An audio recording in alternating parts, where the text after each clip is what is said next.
रामकृष्ण जगद्गुरु पादतद्गीतयो शिल्पा प्रणमामि गुरु। শ্রী ঠাকুর শ্রী মা শান্তি মহারাজকে জানাই প্রণাম। আপনাদের সবাইকে জানাই আমার আন্তরিক শ্রদ্ধা ও প্রণাম। আমরা এই সবে নবরাত্রি উদযাপন করলাম। বসন্তকালে যে দুর্গাপুজো হয়, যাকে বলা হয় বাসন্তী দুর্গাপুজো, সেই সময় তো সূর্যের উত্তরায়ণ কাল, তাই দেবতারা জাগ্রত থাকেন। কিন্তু শরৎকালে যে দুর্গাপুজো হয় সূর্যের দক্ষিণায়ন কালে, সেই সময় দেবতারা নিদ্রিত থাকেন। তাই বোধন শব্দের অর্থ হলো জাগরণ। দেবতাদের জাগ্রত করে পুজো করতে হয়। সেই জন্যে শরৎকালের দুর্গাপুজোকে বলা হয় অকাল বোধন। মাতা ঠাকুরদের মধ্যে আমরা অন্নপূর্ণা সত্তাটি সবসময় দেখে এসেছি। মা অন্নপূর্ণার গাত্রবর্ণ লাল, তার এক হাতে অন্নপাত্র, আরেক হাতে হাতা, পাশেই দণ্ডায়মান শিব ঠাকুর, তার হাতে ভিক্ষাপাত্র। মা শিবকে অন্নদান করছেন। যিনি অন্নদান করে সন্তানের ক্ষুধা নিবৃত্ত করেন, তিনি মা অন্নপূর্ণা। মা সর্বদা চেয়ে এসেছেন আমার সন্তান যেন থাকে দুধে ভাতে। কখনো তিনি নিজের জন্য প্রার্থনা করেননি। ছেঁড়া শাড়ি দিয়ে পড়েছেন, হাতের সঙ্গে নুন যুক্ত না, শাক বুনতে ঠাকুর বলেছিলেন শাক বুনবে, পরিণাম করবে। সেই শাকও আত্মীয়রা পালিয়ে চলে যেত। বাসনা মা স্মৃতি কথায় আমরা জানতে পারি তিনি কেবল চাইতেন ছেলেরা পেট ভরে খাবে আর পান খেয়ে মুখ লাল করে মায়ের সামনে ঘুরে বেড়াবে।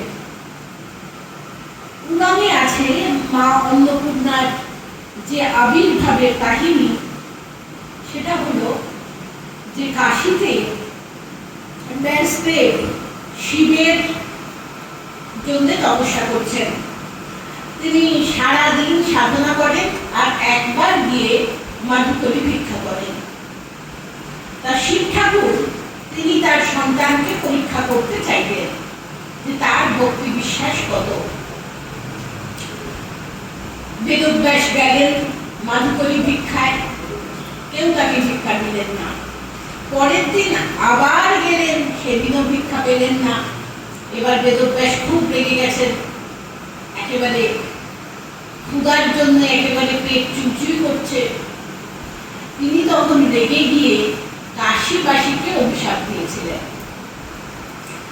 আর মা অন্নপূর্ণা তিনি ছেলেকে কষ্ট পেতে দেখে, ক্ষুধার্ত দেখে সাধারণ নারীর বেশে এসে তাকে নিমন্ত্রণ করলেন।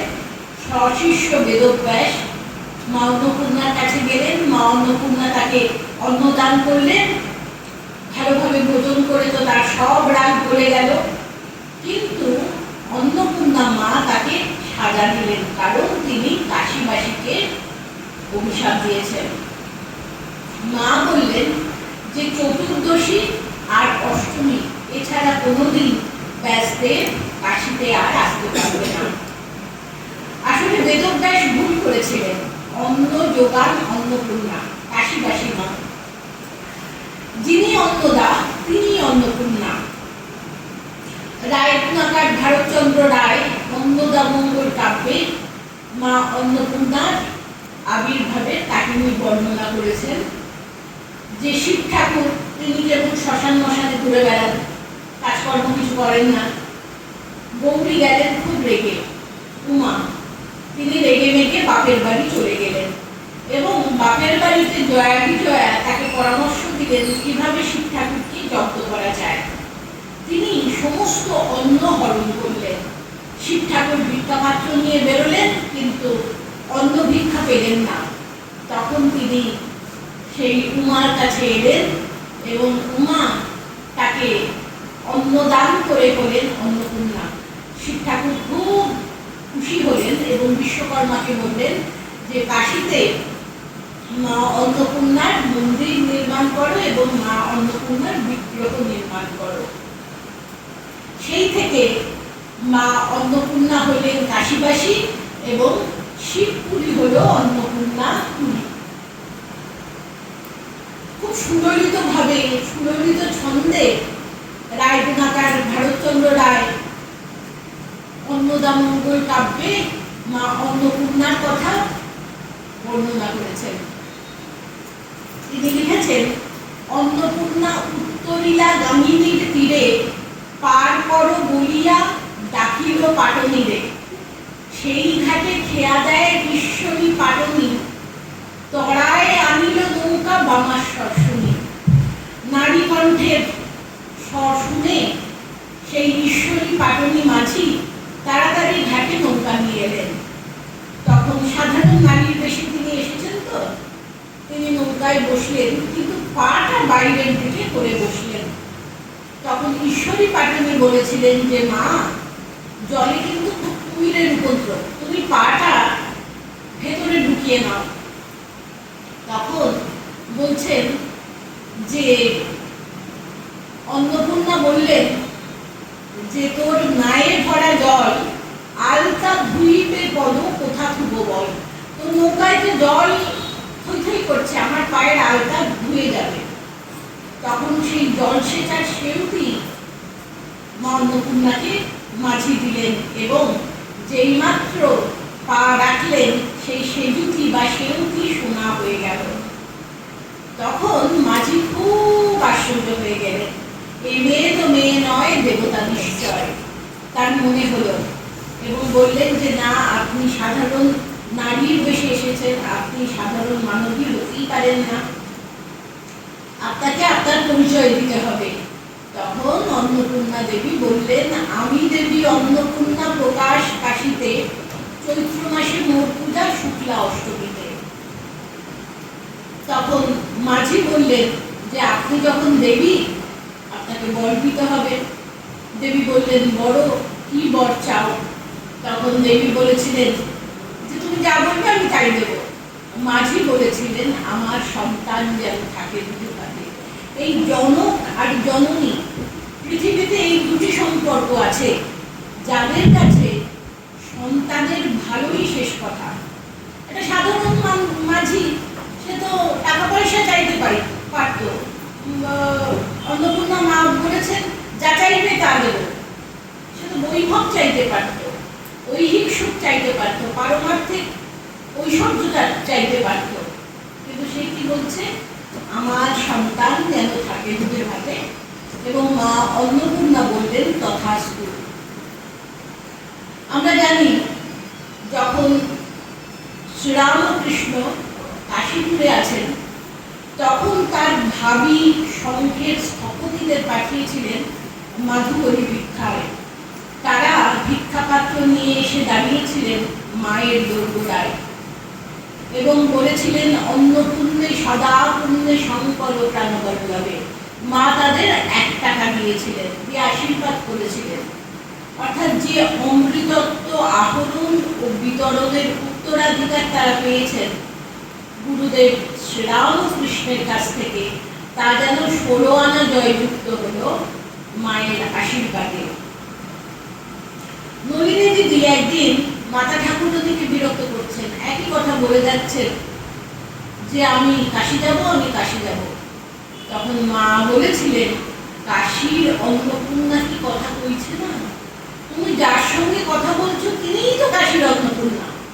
কাশীতে লোকে বিশ্বনাথ অন্নপূর্ণার জন্য যায়, তোমার সঙ্গে যিনি কথা কইছেন তিনি অন্নপূর্ণা, তাহলে কেন কাশী যাবে? তিনি বলেছিলেন, কাশীর অন্নপূর্ণা কি কথা কইছে না? ঠাকুর অপ্রকট হলে মা যখন তীর্থ ভ্রমণ করেছিলেন তখন কাশীতে গিয়েছিলেন। লাটু মহারাজ সেই স্মৃতি কথা বলেছেন যে, আমরা গেলাম কাশী বিশ্বনাথের সন্ধ্যা আরতি দেখতে, তারপর অন্নপূর্ণা মাকে দর্শন করে যখন ফিরছি, মাতা ঠাকুরুনি এত জোরে হাঁটছেন, ভাবাই যায় না, আমাদের থেকে বেশি জোরে হাঁটছেন। মা তো লজ্জাপটামৃতা। মা, আমরা যা জানি যে ঘোড়ার গাড়ি থেকে যখন নামতেন, সেই গোলাপ মায়ের হাত ধরে নামতেন, ধীরে ধীরে অবগুণ্ঠনবতী, তিনি এত জোরে হেঁটে তার বাসস্থানে ফিরে এলেন, রাত্রে কারোর সঙ্গে কথা বললেন না। এবং গোলাপমা বলেছেন যে মাঝরাতে তিনি ধ্যানে বসেছিলেন, সারা রাত ধ্যানস্থ ছিলেন, এবং সকালে উঠে বলেছিলেন যে ঠাকুর আমাকে হাত ধরে বার করে নিয়ে এলেন। যে যেখানে মানে যার যেখান থেকে উৎপত্তি, সে সেখানে গেলে শরীর থাকে না। সেই জন্যে ঠাকুর কখনো গয়ায় যেতে চাননি, কারণ গয়ায় তার বাবাকে স্বপ্ন দিয়েছিলেন নারায়ণ যে আমি তোমার ঘরে ক্ষুদিরামকে সন্তান হয়ে আসছি। তাই চন্দ্রমণি দেবীর যখন দেহত্যাগ হয়, ঠাকুর কিন্তু জাননি, মাই গিয়ে গয়ায় পিণ্ডদান করেছিলেন। যখন কামারপুকুরে ঠাকুর এবং মা আছেন, মা নেহাতি কিশোরী, রাত্রিবেলা সেই গ্রামের মহিলাদের কাছে ঠাকুর নানা ধর্ম প্রসঙ্গ করতেন। তারাও সারাদিন পরে যখন সময় পেতেন রাত্রে আসতেন, আর সারাদিন কাজকর্মের পরে সেই কিশোরী সারদা ঘুমিয়ে পড়তেন। আর তারা বলতেন যে এমন ভালো কথা শুনলো নি, ঘুমিয়ে পড়লো। ঠাকুর বলতেন যে ওকে দেবো না, ওইসব শুনলে কি থাকবে, চোচো দৌড় মারবে। তাই আমাদের মনে হয় যে অন্নপূর্ণা মন্দিরে গিয়ে তিনি যদি বেশিক্ষণ থাকেন, তার স্বস্বরূপ মনে পড়ে যাবে। তাই ঠাকুর যেন একেবারে হাত ধরে বার করে নিয়ে চলে এলেন। শঙ্করাচার্য তিনি কাশীতে মা অন্নপূর্ণার দর্শন পেয়েছিলেন। শঙ্করাচার্য একদিন মণিকর্ণিকার ঘাটে তিনি স্নান করতে যাচ্ছেন। তিনি দেখছেন যে একজন বিধবা নারী তার স্বামীর শবদেহ নিয়ে পুরো রাস্তাটা জুড়ে বসে আছে এবং কেঁদে কেঁদে ভিক্ষা চাইছে যাতে সেই শবদেহটি সৎকার করা সম্ভব হয়। তো শঙ্করাচার্য বারবার বলছেন যে মা একটু সরিয়ে নিন, আমি স্নান করতে যাব, কিন্তু কোনো উত্তর নেই।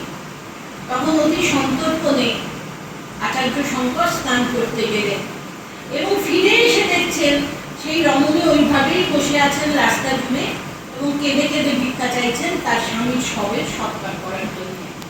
তখন শঙ্কর খুব বিনীতভাবে বলেছিলেন যে মা, আপনি দয়া করে শবদেহ সরিয়ে নিন, আমি একবার স্নান করে এসেছি, আমি যদি ছুঁয়ে ফেলি তাহলে আবার আমাকে স্নান করতে হবে। ভগবান শঙ্কর তিনি বলতেন ব্রহ্ম সত্য, জগৎ মিথ্যা। তার কাছে ব্রহ্ম ছিলেন বাক্যমনের অতীত, নির্গুণ, নিরাকার। তখন সেই রমণী যেই মাত্র বলা যে আপনি দয়া করে একটু শবদেহ সরিয়ে নিন, না হলে ছোঁয়া লাগলে আবার আমায় চান করতে হবে, তখন সেই রমণী বলেছিলেন যে আপনি নিজেই বলুন না সবটাকে সরে যেতে। তখন বিস্মিত হয়ে শঙ্করাচার্য বলেছিলেন যে মা, আপনি শোকে মুহ্যমান, তাই এমন কথা বলছেন, সব কি নিজে থেকে কখনো সরে যেতে পারে? তখন অদ্ভুত ভাবে তাকিয়েছিলেন সেই রমণী আর বলেছিলেন, কেন সাধু বাবা, আপনি তো বলেন যে নির্গুণ নিরাকার ব্রহ্ম জগৎ সৃষ্টি করতে পারে, তাহলে সব কেন নিজে থেকে সরে যেতে পারে না? সশক্তি ব্রহ্ম একমাত্র সৃষ্টি স্থিতি প্রলয় করতে পারেন। শঙ্কর তো ভীষণ বিস্মিত হলেন, কে রমণী? ঈশ্বরী পাটনের মতো তার মনে হচ্ছে, এ মেয়ে তো মেয়ে নয়, দেবতা নিশ্চয়। কে ইনি? আমাকে জানতে হবে, যিনি সগুণ ব্রহ্মতত্ত্ব আমাকে শিখিয়ে গেলেন। শঙ্কর তখন ধ্যানে বসলেন এবং জানতে পারলেন যে তিনি অন্নপূর্ণা, তিনি তাকে সগুণ ব্রহ্মতত্ত্ব শিখিয়ে গেছেন। তোতাপুরী অদ্বৈতবাদী, ঠাকুরের গুরু, তিনি ব্রহ্মকে মানেন, শক্তিকে মানেন না। মহামায়ার যে অঘটন ঘটন প্রতিবেশী সত্তা, তাতে তার বিশ্বাস নেই। শ্রীরামকৃষ্ণর যে শ্রদ্ধা ভক্তি ভবতারিণী মায়ের প্রতি, তাই দেখে তোতাপুরী ঠাট্টা করেন। সেই তোতা তোতাপুরীর পেটেই একদিন অসহ্য যন্ত্রণা হলো। তিনি জীবন বিসর্জন দেবেন বলে জলে নামলেন, কিন্তু যতই এগোচ্ছেন গভীর জল আর খুঁজে পাচ্ছেন না। তখন বিস্মিত তোতা বলেছিলেন, ইয়ে ক্যা দেবী মায়া। লীলা প্রসঙ্গকার শরৎ মহারাজ লিখছেন যে তোতাপুরী দেখিলেন জলে মা, স্থলে মা, জীবন মা, মৃত্যু মা, যন্ত্রণা মা, সুস্থতা মা। তিনি যাহা দেখিতেছেন, যাহা শুনিতেছেন, যাহা ভাবিতেছেন, সকলই মা। ঠাকুর বলতেন তিনি সব হয়েছেন। তিনি সাপ হয়ে কামড়ান, আবার ওঝা হয়ে ঝাড়েন। তিনি বন্ধনকারিণী, তিনি মুক্তি প্রদায়িনী। স্বামীজি যখন ক্ষীর ভবানী মন্দিরে গিয়েছিলেন, তখন সেই মন্দিরের ভগ্ন দশা দেখে তার মনে হয়েছিল যে মুসলমানদের আক্রমণে মন্দিরের এই অবস্থা, কেন হিন্দুরা পারল না একজোট হয়ে মন্দিরটিকে রক্ষা করতে? আমি যদি থাকতাম, জীবন বিপন্ন করেও মন্দিরটিকে রক্ষা করতাম। এটি ভাবা মাত্র তিনি দৈববাণী শুনেছিলেন যে বিধর্মীরা আমার মন্দির যদি কলুষিত করে তাতে তোর কি? তুই আমায় রক্ষা করবি না আমি তোকে রক্ষা করব? তিনি বুঝেছিলেন জগৎ চলছে ইচ্ছাময়ী ইচ্ছায়। সেটি পরবর্তী সময়ে তিনি অপূর্বভাবে ব্যক্ত করেছিলেন তার কবিতায়। লিখেছিলেন, মুন্ডমালা পরায় তোমায় ভয়, ফিরে চায় নাম দেয় দয়াময়ী। এই যে ঠাকুর বলেছেন তিনি সব হয়েছেন, তিনি বন্ধনকারিণী, আবার তিনি মুক্তি প্রদায়িনী। তা শঙ্করাচার্য না হয় ধ্যানে দেখেছিলেন মাকে, কিন্তু এমন ভক্ত আছেন যিনি তার চর্মচক্ষুতে মাকে দেখার সৌভাগ্য অর্জন করেছেন। এক অতি দরিদ্র বৃদ্ধ, তিনি হাওড়া আমতা থেকে পায়ে হেঁটে এসেছেন বাগবাজারে মায়ের বাড়িতে।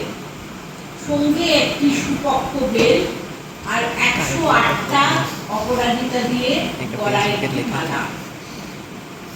তার মধ্যে স্থির বিশ্বাস যে মাই হচ্ছেন দেবী অন্নপূর্ণা। তা পায়ে হেঁটে এসেছেন, দুপুর গড়িয়ে গেছে, অনেক সময় লেগেছে তার পৌঁছতে। তখন মায়ের বিশ্রামের সময়। তা সেবক মহারাজরা বলছেন যে না, মা এখন বিশ্রাম করছেন, এখন মায়ের সঙ্গে দেখা করা সম্ভব নয়। তিনি একতলায় বসে অপেক্ষা করছেন। সময় চলে যাচ্ছে, মায়ের দেখা তিনি পাচ্ছেন না। তখন তিনি নিজে হাপুস নয়নে কাঁদছেন যে আমার তাহলে মনোবাঞ্ছা কি পূর্ণ হবে না? যিনি পিঁপড়ের পায়ের নুপুরের ধ্বনি শুনতে পান, তিনি কি ভক্তের মনের আরতি বুঝতে পারবেন না? সেই দুপুরবেলা অসময় কেউ মাকে খবর দেননি। মা নিজে দোতলা থেকে একতলায় নেমে এলেন এবং এসে বলছেন, বাবা তুমি কি এখনই মাকে দেখতে চাও? তখন সেই বৃদ্ধ বলছেন যে মায়ের কি এই দিন দরিদ্রের উপর এত কৃপা হবে? তখন মা বলছেন, সারদা দেবী, যে যারা দিন দরিদ্র আর্ত, মায়ের কৃপা তো তাদের উপরেই সব থেকে বেশি। তারপর সেই বৃদ্ধ কি দেখেছিলেন আমরা তো তা জানি না, কিন্তু তিনি একেবারে আনন্দে আত্মহারা হয়ে চেঁচিয়ে উঠেছিলেন। বলেছিলেন, আমি দেখেছি মা, তোমার সেই রূপ দেখেছি, আমি চিনেছি মা, তোমাকে ঠিক চিনেছি বলে সেই সুপক্ষ বেল আর সেই 108টা অপরাজিতা দিয়ে তৈরি মালা মায়ের চরণে নিবেদন করে তিনি প্রণাম করেছিলেন। শঙ্করাচার্য যে অন্নপূর্ণা স্তোত্রটি রচনা করেছেন, তার প্রত্যেকটি কথা সারদা দেবীর পক্ষে, মানে সারদা দেবীর জন্য প্রযোজ্য।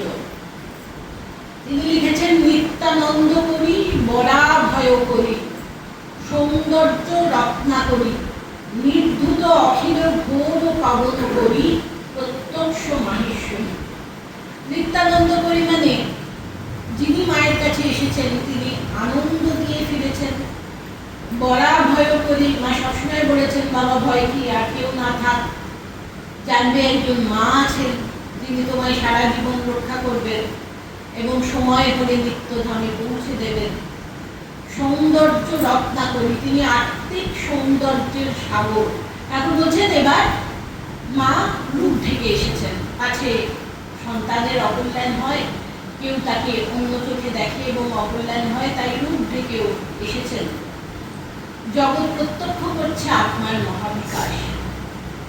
নির্ধুত অখিল ঘোর পাবন করি, ঘোরতর পাপীর পাপও তিনি হরণ করেছেন, তাদের উদ্ধার করেছেন, তাই তিনি মাহেশ্বরী। সুশ্রীমা তার সঙ্গে এই নবরাত্রির যে ৯ জন দেবীর রূপ আমরা দেখি, সবই তো দুর্গার রূপ।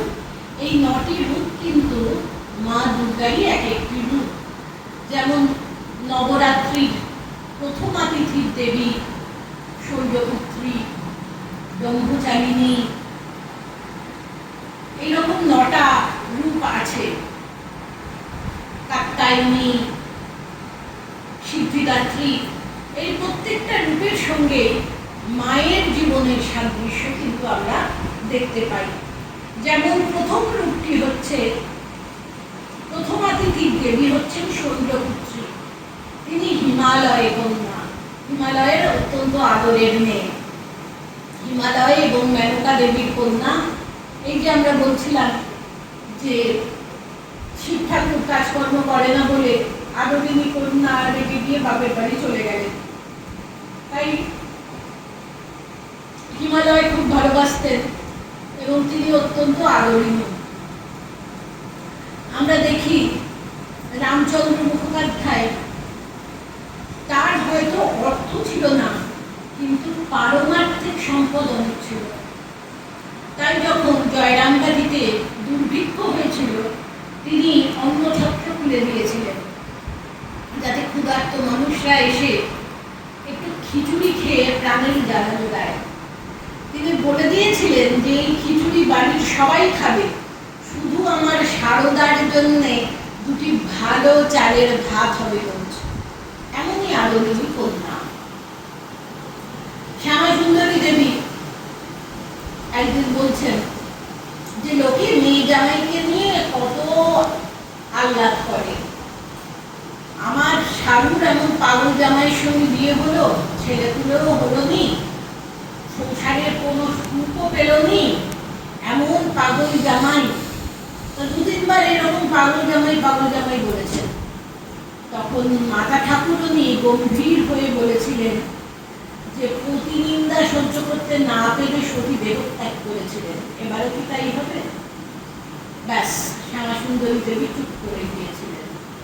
দক্ষযজ্ঞ নাটক হচ্ছে বলরাম মন্দিরে, মা দেখছেন, নিজের মনে বলছেন আমার সব দিদিরা চলে গেল, আমার যাওয়া হলো না। গোলাপ মা পাশে বসছিলেন, বলছেন কি বলছো তুমি মা? বলছে না না কই কিছু তো বলিনি। নিজেকে গোপন করার কি দুর্জয় প্রয়াস। দেশলাল হরিদাস বৈরাগী তিনি একতারা বাজিয়ে গান গাইতেন। তা তিনি বলছেন যে আমার শক্ত সামর্থ্য ছেলেটি মরে গেল, তারপর থেকে আমি গানই গাইনি, ছেড়ে দিয়েছি গান গাওয়া। তাই একদিন আমি স্বপ্নে দেখছি কে যেন বলছে তুই জয়রামবাটি যা, মনে শান্তি পাবি।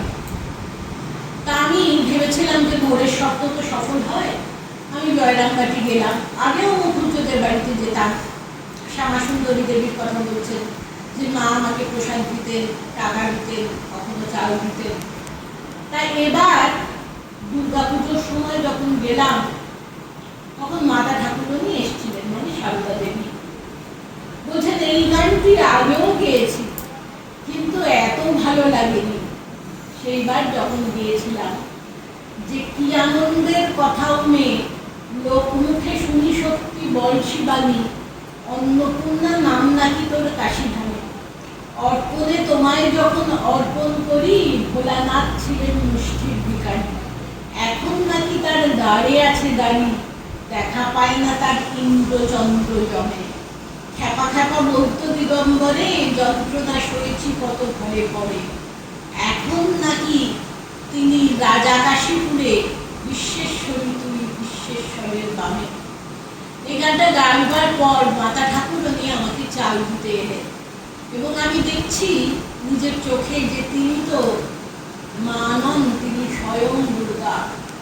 আমি জ্ঞান হারিয়ে পড়ে গেলাম, চারিদিকে চালটা ছড়িয়ে গেল, পড়ে গেল। তারপর জ্ঞান ফিরলে সব চালগুলো আবার কুড়িয়ে টুড়িয়ে তারা আমাকে দিল। মায়ের কাছে কিছু চাইতে হয় না, মায়ের আশীর্বাদে আমাদের একটি শিশুকন্যা হয়েছে। তাই শৈলপুত্রী হচ্ছেন স্বয়ং মা শারদা। তারপরে তিনি হচ্ছেন ব্রহ্মচারিণী, মানে যিনি ব্রহ্মচর্য পালন করেন, যিনি তপস্যা করেন, সাধনা করেন। নিবেদিতা বলেছেন মায়ের সম্বন্ধে, মায়ের জীবনটি হচ্ছে দীর্ঘ নীরব প্রার্থনা। আমাদের মনে হয় মায়ের জীবনটি সকলের অগোচরে অনুষ্ঠিত দীর্ঘ নীরব তপস্যা। মা যখন কামারপুকুরে ছিলেন, শ্রীরামকৃষ্ণ তাকে সকল শিক্ষায় শিক্ষিত করেছিলেন। একেবারে প্রদীপের সঙ্গে কিভাবে পাকাতে হবে সেই থেকে শুরু করে একেবারে ব্রহ্মতত্ত্ব পর্যন্ত। এবং ঠাকুরের সান্নিধ্যে তিনি এতই আনন্দ পেতেন, তার মনে হতো আনন্দের পূর্ণ ঘর যেন হৃদয়ে বসানো আছে। এরপর শ্রীরামকৃষ্ণ চলে গেলেন দক্ষিণেশ্বরে, মা চলে গেলেন জয়রামবাটিতে। শুরু হলো মায়ের অপেক্ষার বিন্দনা। কিন্তু দক্ষিণেশ্বর থেকে কোনো সংবাদ এলো না, কোনো খবর এলো না, এলো যা তার পুরোতর দুঃসংবাদ। সেই অজপাড়াগা জয়রামবাটি, এখন আর জয়রামবাটি অজপাড়াগা নয়, পৃথিবীর অত্যন্ত একটা গুরুত্বপূর্ণ জায়গা। সারা পৃথিবীর মানুষ, উচ্চশিক্ষায় শিক্ষিত মানুষ, জ্ঞানে বিজ্ঞানে সমৃদ্ধ মানুষ ব্যাকুল চোখে চেয়ে থাকেন জয়রামবাটির দিকে। তখন ছিল অজপাড়াগা। সেখানকার মহিলারা রটিয়ে দিয়েছিল যে শ্যামার জামাই পাগল হয়েছে, সে বিবস্ত্র হয়ে ঘুরে বেড়ায়, মা মা করে। এমন অবস্থা হয়েছিল যে দুঃখে অপমানে সারদা দেবী কোনো প্রতিবেশীদের বাড়িতে যেতে পারতেন না, এমনকি তার কারোর সঙ্গে কথা পর্যন্ত বলতে পারতেন না। কিন্তু সেই সময় তিনি ভেঙে পড়েননি, দেওয়ালে মাথা ঠোকেননি, বা বাবা মাকে দোষারোপ করেননি যে তোমরা খোঁজ খবর না নিয়ে কেন পাগলের সঙ্গে আমার বিয়ে দিয়েছ, যেটা আমাদের জন্য হয়তো খুব স্বাভাবিক ছিল। তার মনে হয়েছিল যে আমার স্বামী যদি অসুস্থ হন, আমার উচিত তার কাছে যাওয়া এবং তার সেবা করা। মা তার আত্মকথায় বলছেন যে ভূষণ মোড়লের মাকে তো চেনো, সে আর দু একটা মেয়ে গঙ্গা দাঁড়িয়ে যাবে বললো, আমিও ধরে বসলো তাদের সঙ্গে যাব। তারা চলে আসবে, আমি দক্ষিণেশ্বরে থেকে যাব। আমার তো অত চলার অভ্যাস নেই, ধিকি ধিকি চলেছি। সঙ্গীরা সব চলে গেল, আমি একা পড়ে রইলাম। আর তেলভোলোর মাঠ পার হতে হবে। ছোট থেকে তেলভোলোর মাঠে ডাকাতের গল্প শুনে আসছি। সন্ধ্যা হয়ে গেছে, আমার তো বুক ধুকপুক করছে। এমন সময় একটা লোক খুব ঢেঙা, হাতে বড় লাঠি, চোখ দুটো লাল, মাথায় ঝাঁকড়া চুল, দু হাতে দুটো রূপোর বালা, আমার সামনে এসে বলল, কে তুমি? আমার তো খুব ভয় করতে লাগলো। তারপর তার বউটা তার পাশে এসে দাঁড়াতে আমার একটু সাহস হলো। আমি বললাম, আমি তোমাদের মেয়ে সারদা, তোমাদের জামাই দক্ষিণেশ্বরে আছে, আমি তার কাছে যাচ্ছি। দেখুন, 60 মাইল পথ পায়ে হেঁটে যাওয়া এক কাপড়ে পায়ে জুতো নেই, সেটা তো শারীরিক তপস্যা বটেই। এবং মানসিক তপস্যায় যে স্বামীকে গিয়ে কিভাবে তিনি দেখবেন। এখনকার দিনের মেয়েরা যারা নিজেদের খুব আধুনিকা এবং উচ্চশিক্ষিতা মনে করে থাকে, তারাও যদি এই পরিবেশ পরিস্থিতিতে পড়তো, কি করতো জানেন? যারা ক্যারাটে জানে তাদের কথা আলাদা, কিন্তু কতটা তারা প্রয়োগ করতে পারতো জানো? শুধু পাগলের মতো হেল্প হেল্প করে চেঁচাতো আর ছুটে বেড়াতো। মা কিন্তু তা করেননি। মা তার আত্মরক্ষা নিজেই করেছেন, তার বুদ্ধিমত্তা দিয়ে, তার ভালোবাসা দিয়ে, তার অমায়িক ব্যবহার দিয়ে। তারপর যখন দক্ষিণেশ্বরে পৌঁছলেন, ঠাকুর তাকে সযত্নে গ্রহণ করলেন, বললেন, তুমি এখন এসেছো, এখন কি আর মধুবাবু আছে যাতে তোমার সেবা যত্ন হবে? উনি বুঝতে পারলেন তার স্বামী সেই প্রেমময় আনন্দময় পুরুষ। এরপর মা থাকতেন নহবতে। সেই তপস্যা সব থেকে বেশি কঠোর, কঠিন, কিন্তু মহিমামণ্ডিত।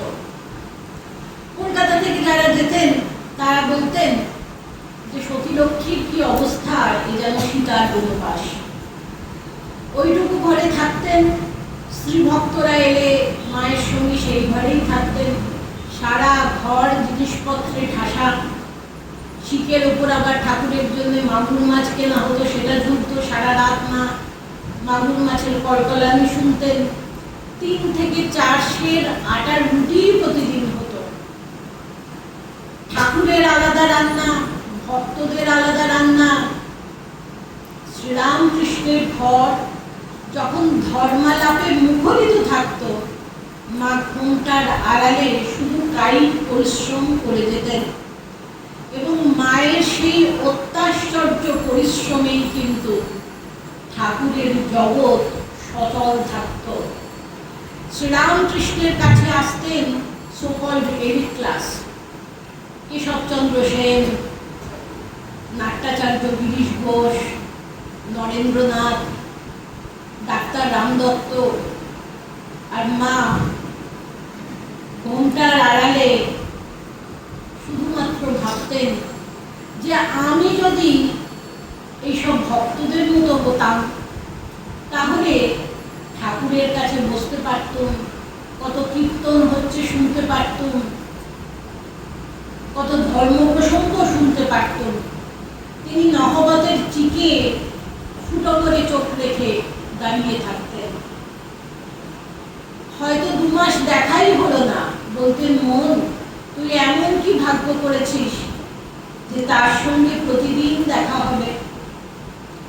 ঠাকুর এবং মা দুজনেরই সাধন ক্ষেত্র কিন্তু দক্ষিণেশ্বর, কিন্তু দুজনের সাধন পদ্ধতি কত আলাদা। সাধনার সময় ঠাকুর নিজেকে ভুলেছেন, দেহকে ভুলেছেন, জগৎকে ভুলেছেন।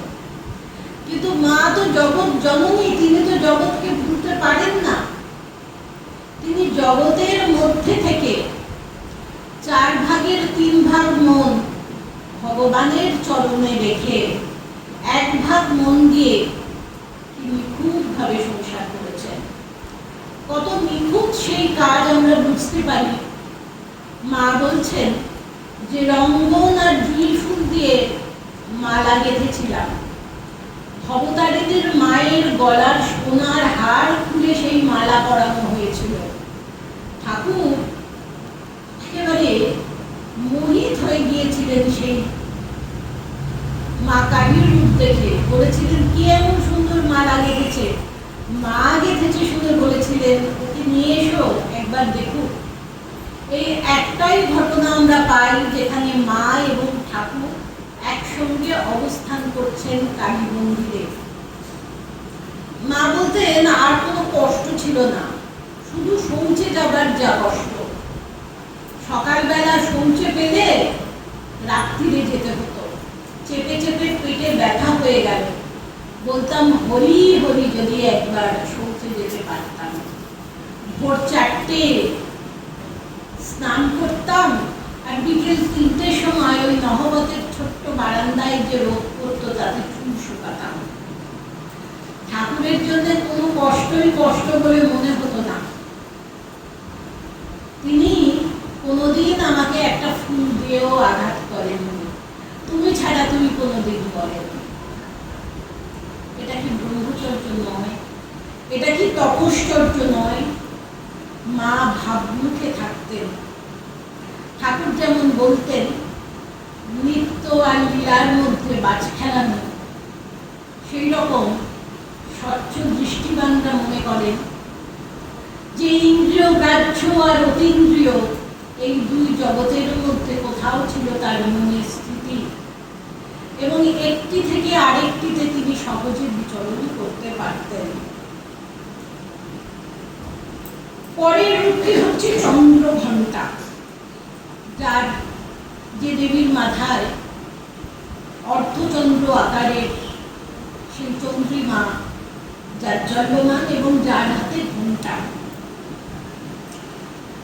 যখন মহিষাসুরকে বধ করতে যাচ্ছেন মা দুর্গা, সমস্ত দেবতারা এক একটি অস্ত্র দিয়েছিলেন। ইন্দ্র দিয়েছিলেন ঘণ্টা। তাই চন্দ্রঘণ্টা দেবী এই ঘণ্টার সুর যারা সাধক বা সাধিকা তাদের কাছে অত্যন্ত মধুর, আর যারা বলি তারা এই ঘণ্টা শুনলে কিন্তু ভয় পান। যেমন মাতা ঠাকুরানী বলতেন যে দক্ষিণেশ্বরে বেতেকে বাঁশি বাজাত, বাঁশির আওয়াজ শুনলেই সমাধি হয়ে যেত, মনে হতো ভগবান বাঁশি বাজাচ্ছে। শরৎ মহারাজের শরীর চলে গেলে ভারতী প্রাণা মাতাজি 27 বছর কাশীতে সাধনা করেছিলেন। তার মনে হচ্ছে রাত 2:30টার সময় একটা ঘণ্টার ধ্বনি তিনি শুনছেন, ভাবছেন যে এই মাঝরাতে কোন মন্দিরে এখন আরতি হচ্ছে। পরের দিন তিনি স্বামী অচলানন্দ, তিনিও কাশীতে ছিলেন, তাকে গিয়ে জিজ্ঞাসা করেছিলেন। তখন তিনি বলেছিলেন এই ঘণ্টার ধ্বনি ভগবান শোনান সাধক সাধিকাদের, তাদের মনকে আরো বেশি করে ভগবতমুখী করার জন্য। তারপরের দেবীর নাম কুষ্মান্ডা। উষ্মা শব্দের অর্থ হলো তাপ। উষ্মা অর্থাৎ যেটি যে তাপ মনোবেদনার কারণ হয়। ধরুন আপনাকে সাপে কামড়ালো, বা বন্যাতে দুর্ভিক্ষে বহু লোক মারা যায়, করোনাতে বহু লোক মারা গেছেন, অ্যাক্সিডেন্টেও মানুষ মারা যায়। শরীরের কষ্ট, অর্থনৈতিক কষ্ট, মানসিক কষ্ট মানুষ ভোগ করে। কুষ্মান্ডা দেবী ত্রিতাপ জ্বালা থেকে ভক্তকে রক্ষা করে। মাতা ঠাকুরানীর জীবনের ঘটনা আমাদের মনে পড়ে। তিনি কোয়ালপাড়ায় বলছেন, মাঝি বউ তুমি এতদিন পরে এলে কেন? মাঝি বউ বলছেন, আমার জোয়ান রোজগেরে ছেলেটি মরে গেছে। তখন মাঝি বউ কাঁদছেন, তার থেকেও জোরে কাঁদছেন মাতা ঠাকুরানী। মাঝি বউয়ের সমস্ত শোক তাপ যেন তিনি হরণ করছেন, ব্লটিং পেপারের মতো যেন শুষে নিচ্ছেন। কুমুদ বন্ধু সেন তার স্মৃতিকথায় বলছেন যে স্বামীজির সঙ্গে আমরা কজন মাতৃদর্শনে গেছি বাগবাজারে। স্বামীজি মাকে সাষ্টাঙ্গে প্রণিপাত করিলেন, কিন্তু তার পাদস্পর্শ করলেন না। আর আমাদেরও বললেন যে তোমরা সাষ্টাঙ্গে মাকে প্রণাম করো, কিন্তু তার চরণ স্পর্শ করবে না, কারণ তিনি এমনই করুণাময়ী যে মাত্র তোমরা তার চরণ ছোঁবে তোমাদের শোক, তাপ, পাপ সব থেকে হরণ করবেন আর নিজে কষ্ট পাবেন। এই মাঝি বউকে মা এক মাথা তেল দিয়েছিলেন, দুপুরে অন্নপ্রসাদ দিয়েছিলেন, একটা নতুন কাপড় দিয়েছিলেন। মাঝি বউ যখন মায়ের কাছ থেকে আসছে, সে মনের প্রাণে কতটা তৃপ্ত তাকে দেখলেই বোঝা যায়। স্কন্দমাতা, স্কন্দমাতা হচ্ছেন যিনি কার্তিকের মা, তিনি হচ্ছেন স্কন্দমাতা। মাতা ঠাকুরানী একদিন একজন মহিলার সঙ্গে খাওয়ার পরে দুপুরে শুয়ে শুয়ে গল্প করছেন। বলছেন যে আমার মা মাঝে মাঝে খুব রাগ করতেন, আমি এই সবসময় দাদু মাকু নলিনী এইসব করি, তাদের জন্য ব্যস্ত হই।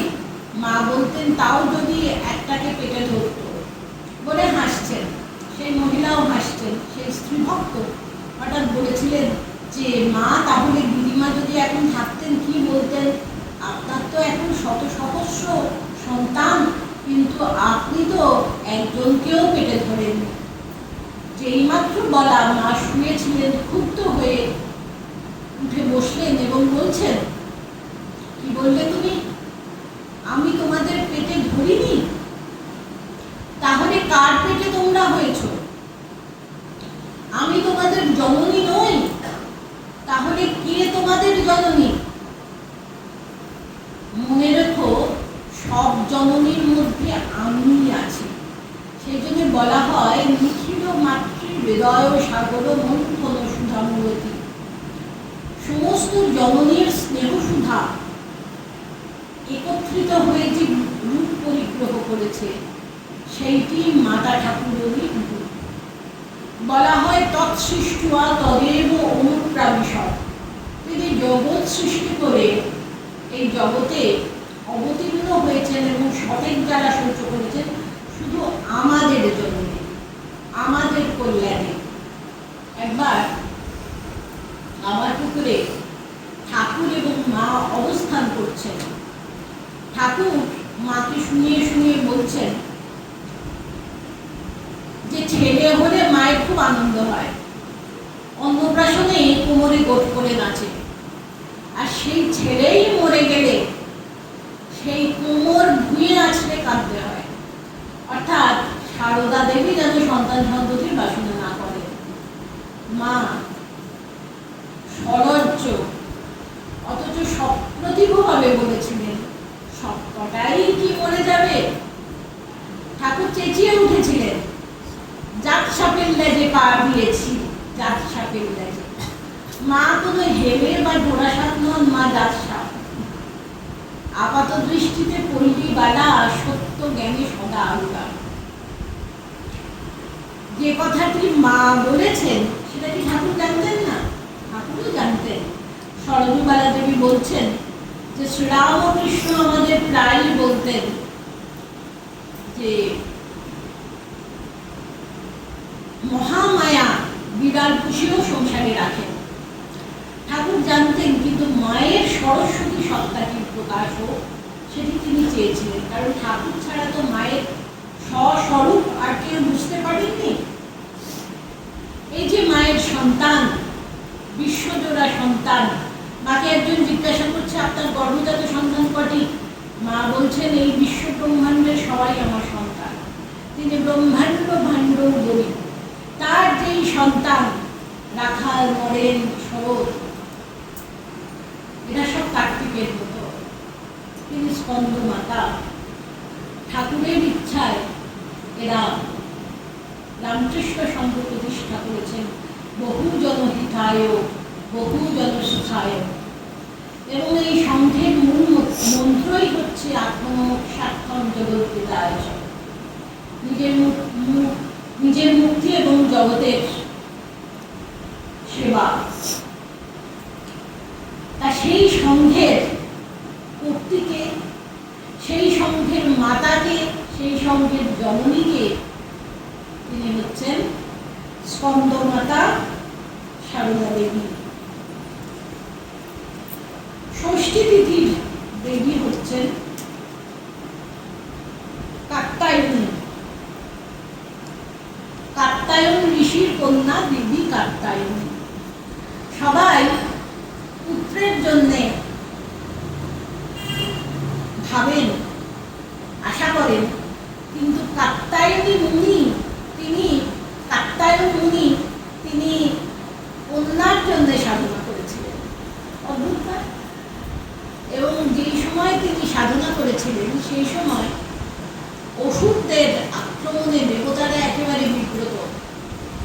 সমস্ত দেবতার তেজ কেন্দ্রীভূত হয়েছিল কাত্যায়ন ঋষির আশ্রমে, এবং সেই তেজ থেকে জন্ম নিয়েছিল একটি অপরূপ সুন্দরী দেবী, দেবী কাত্যায়নী। মায়ের ক্ষেত্রে আমরা দেখি যে শিহরে মায়ের মাস শ্যামাসুন্দরী দেবী একটু অসুস্থ বোধ করে বেলগাছের তলায় বসে পড়েছিলেন। একটি ছোট্ট মেয়ে লাল চেরি পরা পিছন দিক থেকে তাকে জড়িয়ে ধরে বলেছিলেন, তোমার ঘরে এলাম মা। তিনি জ্ঞান হারিয়েছিলেন এবং পরে বুঝেছিলেন যে তিনি সন্তান নিঃসন্দেহা। তারপরে ফুটফুটে মেয়ে হল। কাত্যায়ন রামচন্দ্রের কন্যা কাত্যায়নী মা শারদা। সপ্তমী তিথির দেবী হচ্ছেন কালরাত্রি। ভগবানের পূজা যিনি গ্রহণ করেন সেই দেবী হচ্ছেন কালরাত্রি। তিনি বিঘ্ন নাশিনী। শ্রীরামকৃষ্ণ ফলহারিণী কালী পূজার দিন মাকে ষোড়শী রূপে পূজা করেছেন এবং তার জপের মালা ও সমগ্র সাধনার ফল তার চরণেই নিবেদন করেছেন।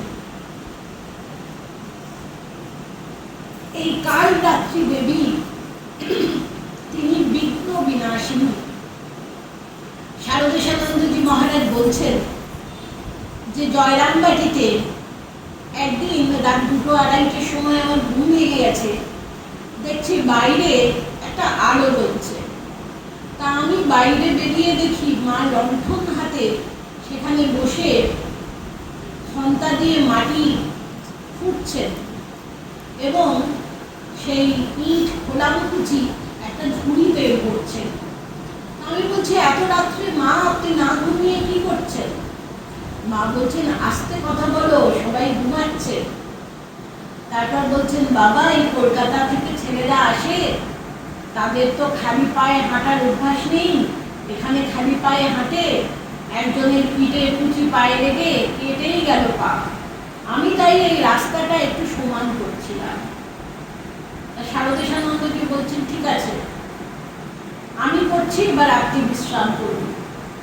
মা বলছেন, বাবা তোমরাই তো সবকিছু করছো, তোমরাই তো সবকিছু করো, রাত্রিবেলা তোমরা বিশ্রাম করছো, তাই ভাবলাম এইটুকু আমি করি। তখন মহারাজ বলছেন, না আপনাকে আর করতে হবে না, বাকিটা আমি করে দেবো।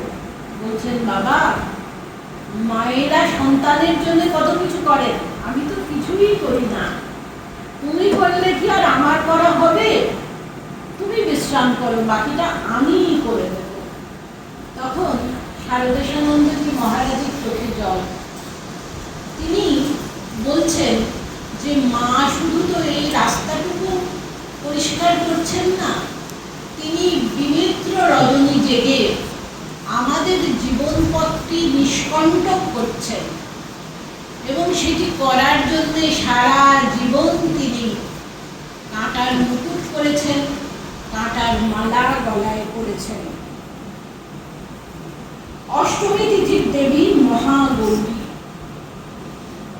শিবকে পাওয়ার জন্য গৌরী তো তপস্যা করেছিলেন, একেবারে প্রাণপাত তপস্যা। ফলে তার গাত্রবর্ণ মলিন হয়েছিল।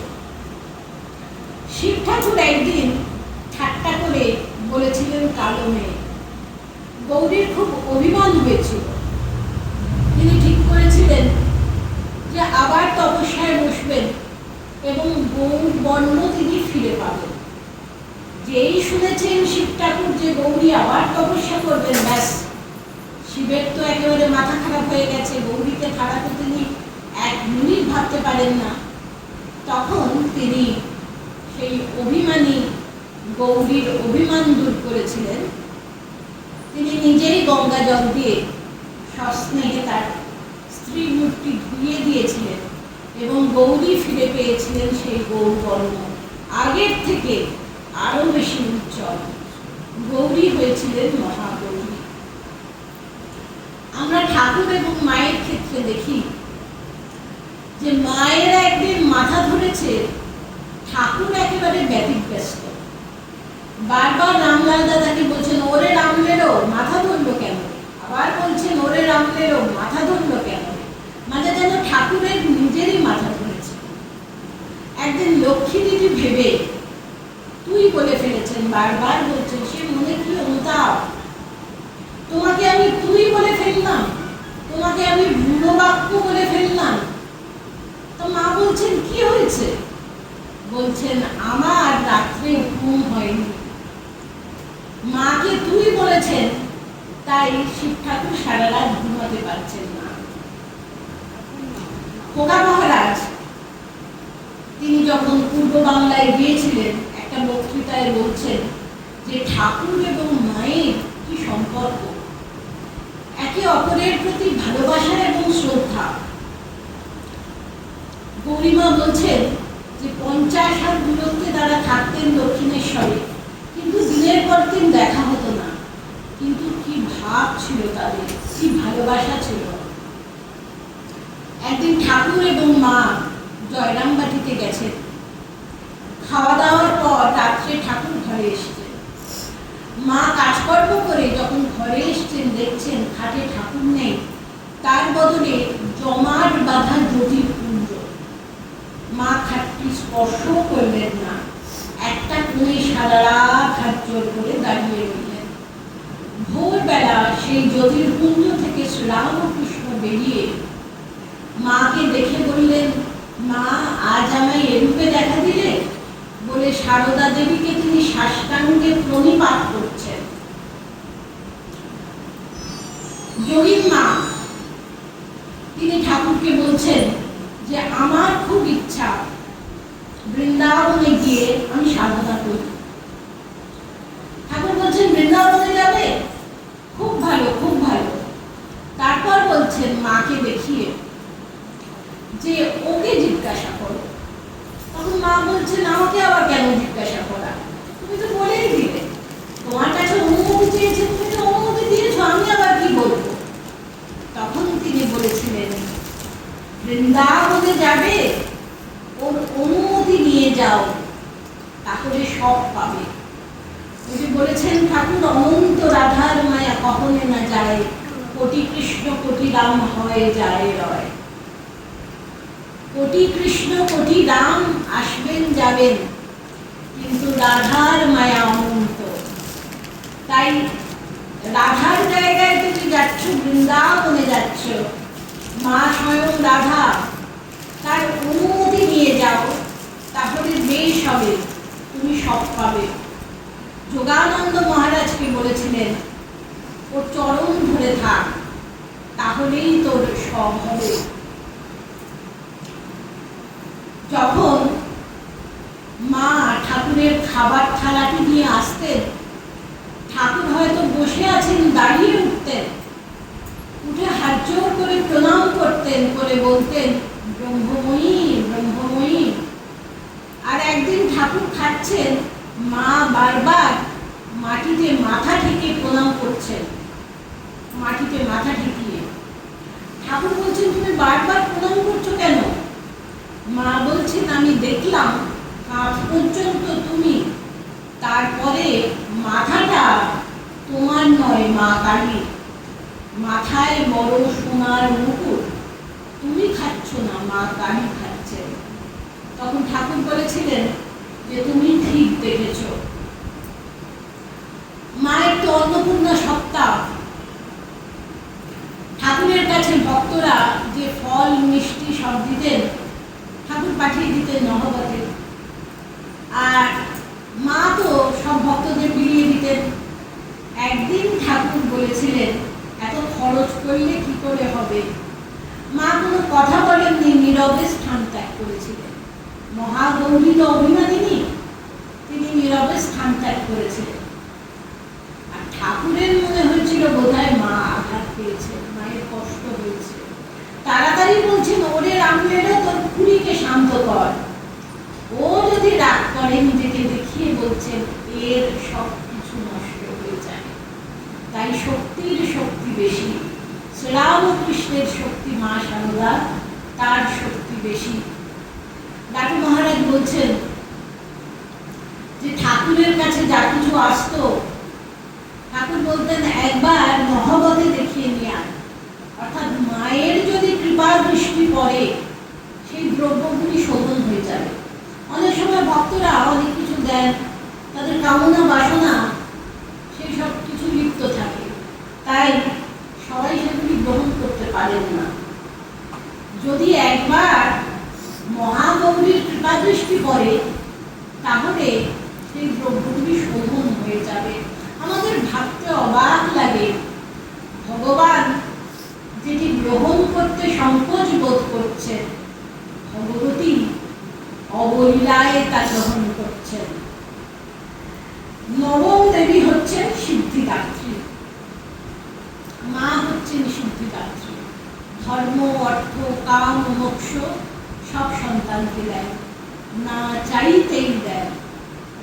চন্দ্রমোহন দত্ত, তিনি বাংলাদেশ থেকে এসেছেন, তার একটা কাজের প্রয়োজন ছিল, মা তাকে উদ্বোধনী কাজ দিলেন, দীক্ষা দিলেন, বললেন এটাই শেষ জন্ম। চন্দ্রমোহন দত্ত বলছেন আমি আপনার স্বস্বরূপ দেখতে চাই। মা তাকে জগদ্ধাত্রী রূপে দর্শন দিলেন। বাংলাদেশে যখন পদ্মা নদীর বন্যায় সবকিছু ঘর বাড়ি তার ভেসে গেছে, মা শরৎ মহারাজকে বলে কলকাতায় তার বাসস্থান করে দিলেন। ইন্দুবালা দেবী, তিনি জিপটা গ্রামের জমিদার শম্ভুচন্দ্র রায়ের দ্বিতীয় পক্ষের স্ত্রী, তার কোনো সন্তান ছিল না। তা তিনি পালকি করে আসতে চাইতেন না, বলতেন যে মায়ের কাছে পায়ে হেঁটে যাবে। তা জয়রামবাটিতে সেটা সম্ভব নয়, জমিদার গিন্নি, তা কলকাতায় তিনি সেই জন্য এসেছিলেন যে মায়ের কাছে আসবেন বাগবাজারে পায়ে হেঁটে, এবং মাকে বলেছিলেন যে অনেক লোকে অনেক কথা বলে, কোনো মাঙ্গলিক অনুষ্ঠানে আমাকে যোগদান করতে দেয় না। মা একটি গোপালের মূর্তি দিয়েছিলেন, বলেছিলেন এটি তুমি পুজো করবে, এবং তার পুত্র সন্তান হয়েছিল। আবার যে মোক্ষকামী, মা তাকে মোক্ষ দেন। একজন সাধু, তিনি বাগবাজারে মায়ের বাড়িতে এসেছেন, মাকে দর্শন প্রদান করেছেন, একতলায় বসে আছেন। কিছুক্ষণ পরে মা 3টে ফল পাঠিয়েছেন, সেটি নিয়ে সাধুটি অনেকক্ষণ ধরে বসে আছেন। একজন তাকে বলেছিলেন যে মা 3টে ফল দিলেন, মাকে আপনি দর্শন করলেন, তাও বসে আছেন কেন? তো সাধুটি নীরব। কিছুক্ষণ পরে মা তাকে 4র্থ ফলটি পাঠালেন।